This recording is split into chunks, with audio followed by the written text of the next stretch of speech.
What's up, everybody? It is another edition of Noisevox's FaceTime. We are back at one of New York's two hot spots, one of our favorite spots, the Ace Hotel in Midtown Manhattan, and a place that sort of serves as something of a home away from home for many of the artists of one of our premier indie labels in this country, Fat Possum Records. In fact, the last time we were here at the Ace was to talk to the awesome Jason Pierce of Spiritualized, and today I am very excited because if you know anything about me over the years, and you might, who knows, you know that I'm a francophile énorme, and I love pretty much all things French, and I also, even more than that, love amazing music. And today we're talking about a new band and a new record that is absolutely sublime. It is called Melody's Echo Chamber, and the woman responsible for it all joins us today.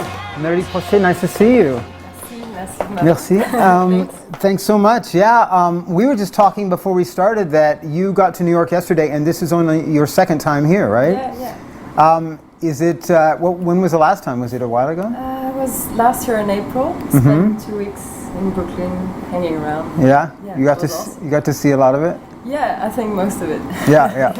Well, now you're back under very different circumstances. Obviously, talking about this beautiful record that's come together in the last few months, last year really, I guess. We'll get to some of the people involved in it in a minute, but I would guess that, because for those who don't know, you've been involved in a couple of other bands in the last few years. This must be something of a different experience because you're, like I said, with Fat Possum Records, which is super respected. Kevin from Tame Impala was very involved in the record. Does it feel very different, this project, as opposed to the last couple? Yeah, completely different. This is my baby. Yeah. Yeah, I just don't realize yet all these people involved and how it all came together. Is it a bit overwhelming, all the attention and? Well, not really for the moment. It's just the start, so I don't really know what to expect. But I'm really surprised and grateful to people that helped me. Talk to me a little bit about the evolution of the sound of this record, because as I mentioned, Kevin Parker from Tame Impala, who obviously a lot of people know, they've had an amazing last couple of years.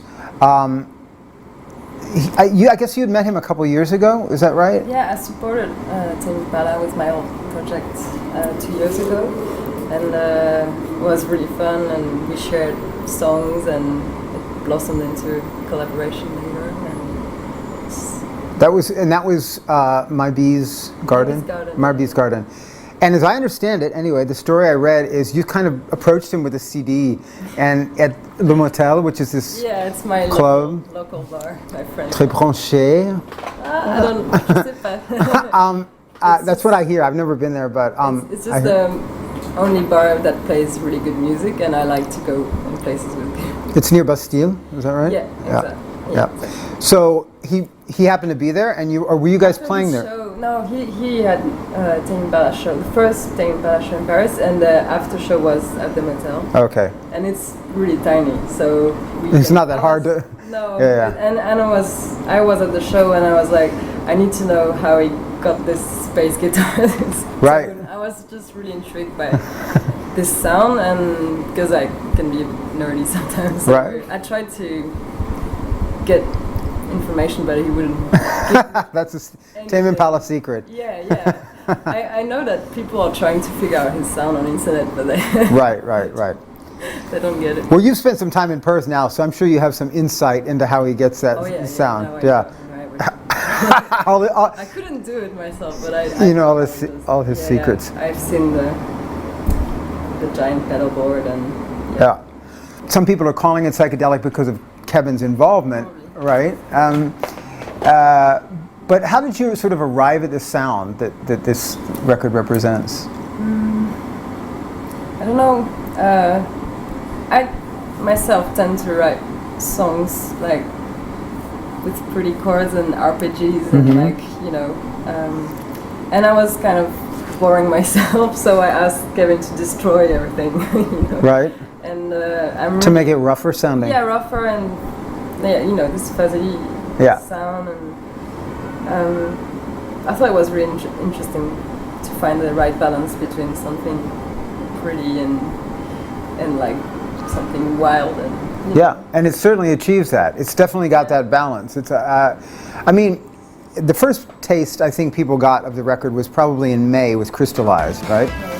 Which is certainly, I mean, of all the songs on the record, if you're listening if you know Kevin's involved in it, then you can hear that element in there. And it also encouraged comparisons to everyone. We mentioned Spiritualized earlier. I don't hear that quite so much as I hear a bit of broadcast. I do hear people say Brigitte Fontaine, and I think that's fair, you know.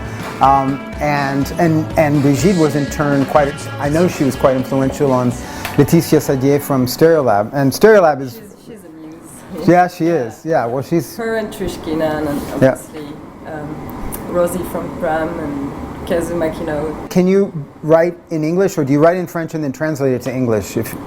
No. I actually never wrote in French until I went to Australia. Yeah, I just thought it was too hard, and that, you know, even from when you very first started writing music? Never. I always started in English, which is weird. It's a weird thing for French people to explain, but I definitely think that, you know, I listened a lot to Gainsbourg and Bashung and great poets, and I thought I wasn't a great poet enough to write in French. You know, the level is... Yeah. I Follow You is the first video we got, right? Now tell me a little bit about, well, you can say something about the song if you want, but also about the video and where it was shot. Well, we just shot with my best friend in south of France at my beach house. Cavalière, is that? Cavalière, yeah, right. And we were underwater with a big transport box to shoot. It was really intense, exhausting. Wow. It's gonna be great, I think. Did you have to hold your breath for a long time? Yeah, I did what I could. But I had to dive a lot and do, like, you know, play with the camera. The water was open eyes, my eyes were dying. This was your friend's idea or your idea? Both of us. Yeah, it was actually supposed to be a holiday with friends, and it turned into a working thing. A lot of work. There it is, Melody underwater in one of, I think it's safe to say, if you've ever been to the south of France, one of the most beautiful places on earth. That is shot off the beach at Cavalière. That's the town, right? And this is your grandparents' place, right? Yeah. Which is where you, after you tracked in Perth, you went back there to do a lot of the vocals? Yeah, all the vocals I did on my own there because I'm really self-conscious. I can see there's other people in the room. Were there people hanging around in Perth all the time? Is that? Oh. But not in the studio, but in the house. So. Yeah.